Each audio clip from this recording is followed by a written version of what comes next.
बिहार चुनाव में आरजेडी के साथ हाथ मिलाने के बाद ही खेसारी लाल यादव इतने ज्यादा चर्चे में आ गए थे जितना कि शायद ही कोई नेता आया होगा। यानी कि चुनावी मैदान में कदम रखते ही खेसारी लाल यादव ने इतनी ज्यादा बयानबाजी करी, इतनी ज्यादा कंट्रोवर्सी फैलाई कि अंत में उनको जीत तो नहीं लेकिन हार देखनी पड़ी। हाँ देखो, ये बात अलग है कि उनको कॉन्फिडेंस बहुत ज्यादा था, मतलब कि चुनाव जीतने का। देखो कॉन्फिडेंस का लेवल इतना ज्यादा बढ़ा और विवाद भी इतना ज्यादा फैला कि मतलब उस टाइम पे खेसारी लाल यादव फुल्ली ट्रेंड में चल रहे थे। रीजन था कभी राम मंदिर पे हमला, कभी पढ़ाई को लेकर, कभी सरस्वती मंदिर को लेके हमला, कभी राम मंदिर को लेके हमला। यानी कि चुनावी मैदान में उतरते ही इन्होंने इतने ज्यादा मतलब कि हमले किए, लास्ट में इनको हार का सामना करना ही पड़ा। और अभी हार का सामना ऐसा करना पड़ा है कि हारने के बाद में ये बेचारे भक्ति भाव में डूबे पड़े हैं। और जब चुनाव में उतरे थे तब तो ये इतना मतलब चिल्ला रहे थे कि राम मंदिर बेकार में बना, सरस्वती मंदिर बेकार बनेगा, उनकी पूजा करना गलत है, वगैरह वगैरह। अभी भाई देखो, कुछ लोगों को खुश करने के कारण इतने ज्यादा लोगों का मतलब भावनाओं को दुख पहुंचाया गया था कि हार तो मिलनी ही थी। और इनको मतलब कॉन्फिडेंस इतना ज्यादा था, यहाँ तक ये कह चुके थे कि ये ब्रह्मा का लिखा हुआ भी मिटा सकते हैं। अरे भाई, फेंकने की भी हद होती है। और मतलब बात यहीं तक नहीं है, आरजेडी वालों ने भी इनको रोका नहीं, इनको बढ़ने दिया। और जब चुनाव का रिजल्ट आया तो मालूम पड़ा कि इनके बड़े बड़े वादे फेंकने के बाद में और इतनी कंट्रोवर्सी फैलाने के बाद में मामला कहाँ तक जा चुका है। और भाई मतलब मामला ऐसा ना बिगड़ा कि जनता ने लात मार के बाहर कर ही दिया। और अब मतलब अभी ऐसी खबरें आ रही है कि चुनावी हार के बाद में खेसारी लाल यादव भक्ति भाव में डूबे पड़े हैं। अब भाई डूबना तो पड़ेगा ही, यानी कि चुनावी मैदान में उतरने के बाद मतलब चुनावी मैदान में उतर के राम मंदिर का, हिंदू देवी देवताओं का अपमान करो तो इनको लगता है जैसे कि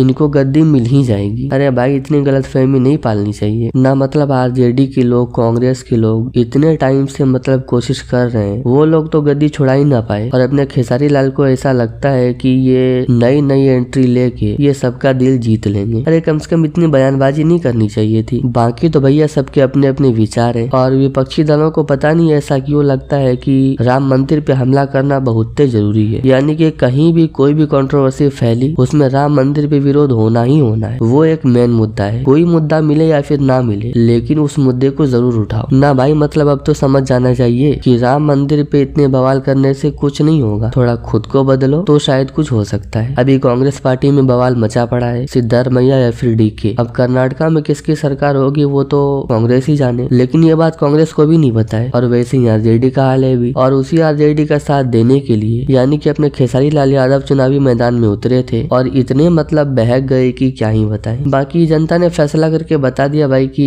इनकी असली जगह कहाँ पे है। अब बाकी जनता को खुश करने के लिए ही सही, लेकिन अब बेचारे भक्ति भाव में डूबे पड़े हैं। लेकिन इस पे आपको क्या कुछ लगता है? अचानक इतना माइंडसेट का रीजन क्या हो सकता है? आप कमेंट में बताना। बाकी आपसे मिलते हैं अगली वीडियो के साथ में, तब तक के लिए जय हिंद, जय श्री राम।